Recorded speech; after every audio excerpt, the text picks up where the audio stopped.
So yun na nga guys, no? Pupunta kami ngayon sa interview namin. Sino pangalan nun? Pangalan? Arjin? Arjin ba?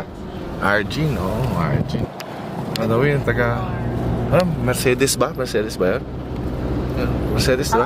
Mercedes. Tarong. Oo. Pupuntahan namin hindi. Documentary nga yung style. Ano ka ba naman? Nakikialam ka.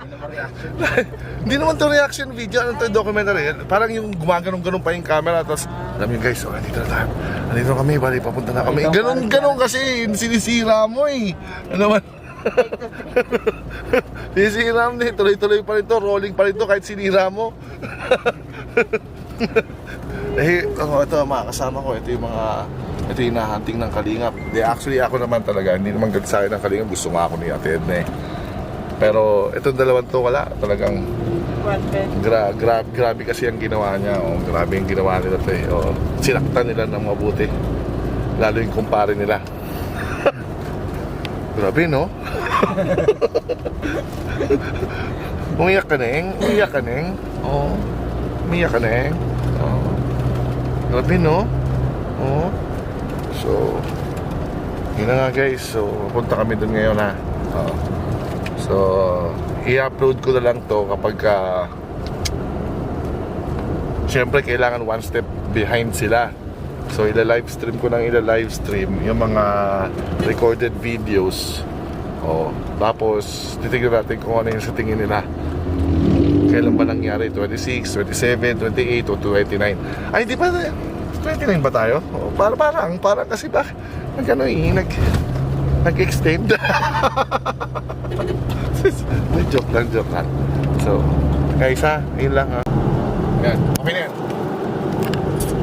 So what's up guys? Isang mapagpalang hapon sa inyo mga kalingap. Kayungap! Kayo nga pala. Mali.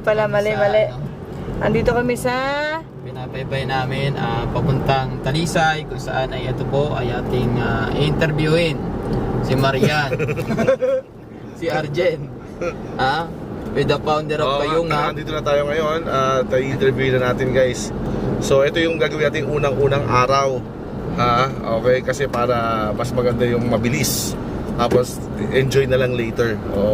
Ito yung papunta ngayon kila Arjin. Bakit ka umiiyak, Tay? Iwanan ako ng asawa ko. Hala no? Grabe. Grabe talaga. Tulungan niyo ako. Tangina ka. Diba, di ko kita gilid. Ang lutong nun Pwede mo na i-stop. Paano? Ano ko na. Yan.